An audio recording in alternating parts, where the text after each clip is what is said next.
जिस चीज का सदियों से इंतजार था वो घड़ी अब पास आ चुकी है, क्योंकि एक तरफ बोइंग क्राइसिस देखने को मिल रहा था, दूसरी तरफ एयरक्राफ्ट की शॉर्टेज पूरे विश्व के अंदर थी और इस वजह से पूरे विश्व की नज़र भारत पे थी।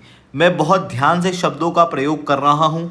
जी हाँ दोस्तों, पूरे विश्व की नज़र भारत के ऊपर थी, क्योंकि भारत के पास एक बड़ी वर्कफोर्स है, अच्छी इंजीनियरिंग कैपेबिलिटीज़ हैं, जो कि पूरे ग्लोबल लेवल की एयरक्राफ्ट शॉर्टेज को फुलफिल कर सकती है इन अ लॉन्ग टर्म।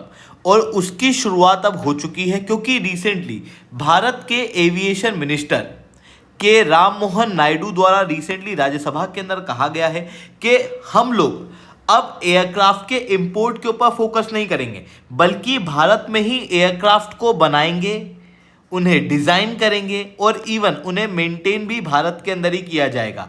इसके लिए इन्होंने एक स्पेशल पर्पस व्हीकल भारत के अंदर बनाने का सजेस्ट किया है और इन्होंने कहा कि स्पेशल पर्पस व्हीकल का काम भारत के अंदर जितने भी स्टेक होल्डर्स हैं, जैसे स्टेट गवर्नमेंट है, सेंट्रल गवर्नमेंट है, इंजीनियरिंग कॉलेजेस हैं, इवन भारत के अंदर भी ऑलरेडी सरस MK2 बनाया जा रहा है, तो उसकी जो एक्सपीरियंस हैं, उनके जो गाइडेंस देने वाले लोग हैं, उन सारे स्टेक होल्डर को साथ में लाने का काम ये स्पेशल पर्पस व्हीकल करेगी। दूसरी तरफ ये अभी जो पिक्चर है भारत के अंदर कि भाई एयरक्राफ्ट को बनाने में क्या क्या दुविधाएं हैं, क्या क्या चीज़ें हमारे फेवर में हैं, उन सारी चीज़ों को सामने लेके आएगी और उसके आधार पर भविष्य में क्या करना है उसके लिए एक रोड मैप बनाएगी। और इन सारी चीज़ों के जरिए अगले 5 सालों के अंदर भारत के अंदर खुद का एयरक्राफ्ट बनाया जाएगा, जो कि रीजनल ट्रांसपोर्ट के अंदर काम आएगा। अब दोस्तों, बात आती है कि इस एयरक्राफ्ट को अभी बनाने की ज़रूरत क्यों पड़ी और कैसे भारत पूरे ग्लोबल लेवल पे इस एयरक्राफ्ट के जरिए एक बड़ा एयरक्राफ्ट सप्लायर बन सकता है। जिस तरीके से लॉन्ग टर्म के अंदर हम डिफेंस के सप्लायर बन रहे हैं, ठीक उसी तरीके से इन सारी चीज़ों को मैं शुभलिंग चौहान डिटेल में आप लोगों के साथ में चर्चा करूंगा। बट उसके पहले आप लोग मेरे साथ में SRC10 टेलीग्राम ग्रुप के ऊपर जुड़ सकते हो। मेरे क्लास की अपडेट, PPT, PDF सब कुछ आपको हमें मिल जाएगी। UPSC CSE की तैयारी करना, इंडिया के टॉप एजुकेटर से ऑफलाइन क्लास के अंदर पढ़ना है, आप लोगों के पास में अच्छा मौका है। अनअकैडमी में केवल ऑनलाइन ही रहा है, अनअकैडमी में ऑफलाइन भी आ चुका है। हमारे सेंटर्स ऑलरेडी खोले जा चुके हैं। अगर आप जुड़ना चाहते हो तो आप इस नंबर पर डायरेक्ट कॉल कर सकते हो, जिसके बाद हमारी टीम जो है वो आपको 1-on-1 गाइडेंस देगी और आपके जितने भी डाउट्स हैं उनको रिजॉल्व करेगी। चलिए दोस्तों, समझने का प्रयास करते हैं यहाँ पे क्या हुआ है। देखो, भारत के अंदर अगर हम लोग बात करें तो एयरक्राफ्ट की जो मैन्युफैक्चरिंग है उसकी डिमांड काफ़ी ज़्यादा थी, क्योंकि देखो भारत के अंदर ना अभी के समय पे अगर आप देखोगे तो फ्लाइट की डिमांड बहुत तेज़ी से बढ़ रही है और कोविड-19 के बाद में ये डिमांड जो है वो और ज़्यादा बढ़ती हुई दिखाई दे रही है और आने वाले समय में और ज़्यादा बढ़ेगी, क्योंकि देखो मिडिल क्लास बढ़ रहा है, लोगों की इनकम बढ़ रही है और इधर से उधर जाने की जो कम्युनिकेशन है वो बहुत ज़्यादा बढ़ जा रहा है। न्यूक्लियर फैमिली का उदय हो रहा है, लोग जॉब वॉब करने के लिए बेंगलोर, दिल्ली जैसी मल्टीनेशनल सिटीज़ के अंदर जा रही हैं। ऐसी कंडीशन के अंदर क्लियर है कि भाई आने वाले समय में भी ये जो एयरक्राफ्ट है इनकी डिमांड और ज़्यादा बढ़ने वाली है। और ऑलरेडी भारत के अंदर जो डोमेस्टिक एयरलाइंस है उनके द्वारा 1500 एयरक्राफ्ट के ऑर्डर जो है वो दिए जा चुके हैं, बट अभी तक ये एयरक्राफ्ट रिसीव नहीं हुए हैं। इवन ग्लोबल लेवल की सप्लाई चेन के अंदर ही एयरक्राफ्ट के काफ़ी बड़े इश्यूज देखने को मिल रहे हैं। जो सबसे बड़ा इशू यहाँ पर दिखाई दे रहा है वो है बोइंग और एयरबस की डुओपोली। ग्लोबल लेवल पे जितने भी एयरक्राफ्ट बनते हैं वो बोइंग और एयरबस नाम की इन दो कंपनियों के द्वारा बनाए जाते हैं। एयरबस जो है वो यूरोपियन यूनियन की है और बोइंग जो है वो यूनाइटेड स्टेट्स ऑफ अमेरिका की है। अब जो बोइंग है ना, ये 42% तक के एयरक्राफ्ट दुनिया के बनाती तो है, पर अभी आप समझो कि ग्लोबल लेवल पे क्या हो रहा है, एयरक्राफ्ट की शॉर्टेज देखने को मिल रही है कोविड-19 वगैरह की वजह से। दूसरी तरफ डिमांड अचानक से बढ़ गई, जिसके कारण से बोइंग के पास में ढेर सारे ऑर्डर आ गए और बोइंग ने ढेर सारे ऑर्डर ले भी लिए, जिसको फुलफिल करने की क्षमता इनके पास में थी नहीं, इनके पास में इतनी वर्कफोर्स भी नहीं थी। जिसके बाद में इन्होंने जो एयरक्राफ्ट बनाए वो बहुत अच्छी क्वालिटी के नहीं निकले, जिसकी वजह से आए दिन क्रैश वगैरह बोइंग के एयरक्राफ्ट के अंदर देखने को मिले हैं। 2018 और 2019 के अंदर जो टोटल क्रैशेस हुए उसकी वजह से लगभग 346 लोगों की डेथ देखने को मिली है। एक तरफ बोइंग के अंदर ये क्राइसिस देखने को मिल रहा है क्वालिटी का, तो दूसरी तरफ मैनेजमेंट के अंदर भी क्राइसिस देखने को मिल रहा है, जहां पर जो टॉप मैनेजमेंट है वो बोइंग से स्टेप डाउन कर रही है। ऐसी कंडीशन में क्लियर है कि बोइंग के ऊपर निर्भर नहीं रहा जा सकता आने वाले समय में, पर ग्लोबल लेवल पे बोइंग के अलावा और कोई बड़ा ऑप्शन अवेलेबल नहीं है।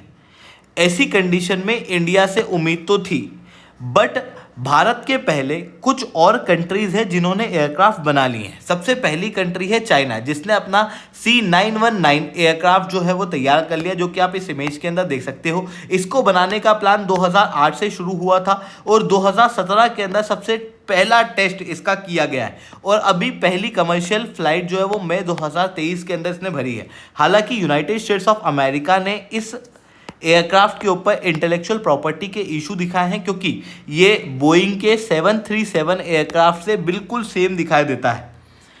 वहीं दूसरी तरफ रशिया ने भी अपना एक एयरक्राफ्ट बनाया है, जो कि आप क्लियरली यहाँ पर देख सकते हो, MC-21। रशिया की दिक्कत ये थी कि देखो, एयरबस हो या बोइंग हो, ये दोनों ही वेस्ट डोमिनेटेड है। रशिया जो है वो वेस्ट के ऊपर डिपेंडेंट रहना नहीं चाहता और सोवियत यूनियन के ब्रेकडाउन के बाद में रशिया ने सिविल एविएशन के अंदर बहुत बड़े डेवलपमेंट किए नहीं थे। इस कारण से रशिया ने क्या किया कि उसके जितने भी सिविल एविएशन के अंदर काम करने वाली कंपनियां हैं उन सबको वो साथ में लेके आया, उससे एक एयरक्राफ्ट बनवाया MC-21 और अब इसको ऑपरेट कर रहा है। बट ये जो दो एयरक्राफ्ट बने, इन दोनों ही एयरक्राफ्ट की कंपनियों के अंदर बड़े इश्यूज हैं। पहले अगर हम रशिया की बात करें तो रशिया जो है वो यूक्रेन के युद्ध के अंदर जूझ रहा है, जिसके कारण से नए एयरक्राफ्ट बनाने की बहुत ज़्यादा क्षमता इनके पास में है नहीं। इवन वेस्टर्न सैंक्शंस की वजह से ये जो एयरक्राफ्ट है इनके एक्सचेंज के अंदर रशिया को काफ़ी ज़्यादा दिक्कत आने वाली है। दूसरी तरफ अगर मैं चाइना की बात करूँ तो चाइना की बढ़ती हुई असर्टिवनेस के कारण कोई भी कंट्री चाइना से एयरक्राफ्ट नहीं खरीदना चाहती। इवन जो क्वालिटी है चाइना के एयरक्राफ्ट की, हर कोई जानता है कि वो बहुत अच्छी क्वालिटी नहीं है। इवन इंटेलेक्चुअल प्रॉपर्टी के इश्यूज भी हैं। ऐसी कंडीशन में इंडिया जो है वो एक बहुत ही रिलायबल ऑप्शन हो सकता है, क्योंकि भारत के रिलेशन वेस्ट और रशिया दोनों के साथ में अच्छे हैं। इवन भारत के अंदर ऑलरेडी एयरक्राफ्ट को बनाने का एक मिनिमम इकोसिस्टम तो देखने को मिलता है, जिसके अंदर आप 58 फ्लाइंग ट्रेनिंग ऑर्गेनाइजेशन भारत के अंदर ऑपरेट करती हुई आपको दिखाई देगी। इसके साथ में भारत ने ऑलरेडी सरस MK2 के ऊपर काम करना शुरू कर दिया है, जो कि 19 सीटर एक एयरक्राफ्ट है, जो कि इंडिया के अंदर ही बना हुआ है। लगभग 50 करोड़ के अंदर इस एयरक्राफ्ट को बनाया जा रहा है HAL और CSIR की NAL के द्वारा, और 50 करोड़ की जो प्राइस है वो इस कैटेगरी के एयरक्राफ्ट के अंदर लगभग 20 से 25% तक कम है। तो इस एयरक्राफ्ट को इंडिया के अंदर ही बनाया जा रहा है। इस कारण से जो बेसिक इकोसिस्टम है वो हमारे पास में अवेलेबल है। बस इसी की इंडस्ट्रियल कैपेसिटी को हम लोगों को एक्सपांड करना होगा भारत के अंदर एयरक्राफ्ट बनाने के लिए। अब आपके दिमाग में एक और सवाल ये उठ रहा होगा कि देखो, रशिया को एयरक्राफ्ट बनाने में 2006 में इन्होंने शुरू किया, 2017 में इन्होंने पहली फ्लाइट भरी, मतलब लगभग 11 साल लग गए। वहीं दूसरी तरफ चाइना ने 2008 में शुरुआत की और उसके बाद में 2017 के अंदर लगभग 9 साल चाइना को लगे। ऐसी कंडीशन में भारत को कैसे, मतलब 5-6 साल में हम लोग कैसे एयरक्राफ्ट बना के रख देंगे? तो देखो, अगर हम बात करें रशिया की और चाइना की, तो उस समय की बात थी 2006 की, 2007 की। उस समय पे टेक्नोलॉजी कम्युनिकेशन के अंदर काफ़ी ज़्यादा गैप थी। वहीं आज के समय पर computing technology, artificial intelligence, 3D printing जैसी टेक्नोलॉजी आ चुकी है, जिसके कारण से एयरक्राफ्ट के मैन्युफैक्चरिंग के अंदर भारत को बहुत ज़्यादा समय नहीं लगेगा।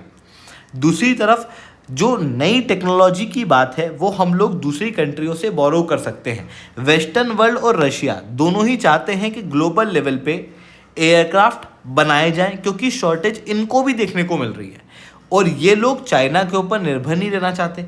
इस कारण से ये भारत के साथ में जॉइंट वेंचर भी क्रिएट कर सकते हैं और हम जॉइंट वेंचर के जरिए भारत के अंदर एयरक्राफ्ट जो है वो बना सकते हैं। तो ये चीज़ें हम लोगों को यहाँ पर देखने को मिल रही है, जिसके जरिए हम जो ओवरऑल एयरक्राफ्ट को बनाने का समय है जो रशिया और चाइना ने लिया था, उससे आधे समय के अंदर भारत के अंदर एयरक्राफ्ट अभी के समय पर हम लोग बना सकते हैं। आई होप ये सही बात है आपको समझ में आई होंगी। लेक्चर अच्छा लगा हो तो लाइक करना, लेक्चर बहुत अच्छा लगा हो नीचे 7 से 10 कमेंट करना। UPSC CSE की तैयारी करना, इंडिया के टॉप एजुकेटर से ऑफलाइन क्लास के अंदर पढ़ना है तो आप इस नंबर पर कांटेक्ट कर सकते हो, जिसके बाद हमारी टीम जो है वो आपको कंप्लीट गाइडेंस देगी। इसके अलावा दोस्तों, अगर आप लोग इस बार की प्रीलिम्स देना चाह रहे हो तो एक बहुत अच्छी सॉल्यूशन मेरे पास में अवेलेबल है आप लोगों के लिए। प्रीलिम्स के मार्क्स को अगर आपको बढ़ाना है तो आप कुछ फ्री स्टडी मटेरियल है जो मैंने डिस्क्रिप्शन के अंदर लिंक पे दिए हुए हैं, वहाँ से आप डाउनलोड कर सकते हो, जिसके अंदर एक है प्रीवियस ईयर के क्वेश्चंस जो आपको पैटर्न समझाएंगे किस तरीके से आप अपनी एग्जाम्स के अंदर लगातार चेंजेस देख रहे हो। दूसरी तरफ NCERT के नोट्स है वहाँ पर, जो कि समरी फॉर्म में है, जो आपके बेसिक कॉन्सेप्ट को क्लियर करेंगे। फिर प्रीलिम्स के मॉक टेस्ट आपकी सिली मिस्टेक को कम कराएंगे एग्जाम में, और कुछ आए बाए क्वेश्चन आ जाते हैं ना जो आपको समझ नहीं आते हैं, जो बाकी लोग भी नहीं कर पाते हैं, उनको करने के लिए मंथली करंट अफेयर्स की मैगजीन और इंडिया ईयरबुक की समरी, जो कि बाकी बच्चों के मुकाबले आपको एक बेहतर एज प्रोवाइड करेगा। अगर आपको ये सारे स्टडी मटेरियल चाहिए तो आप नीचे डिस्क्रिप्शन के अंदर दी हुई लिंक से डाउनलोड कर सकते हो। ठीक है दोस्तों, आज के इतना ही। That's all from my side. जय हिंद, जय भारत।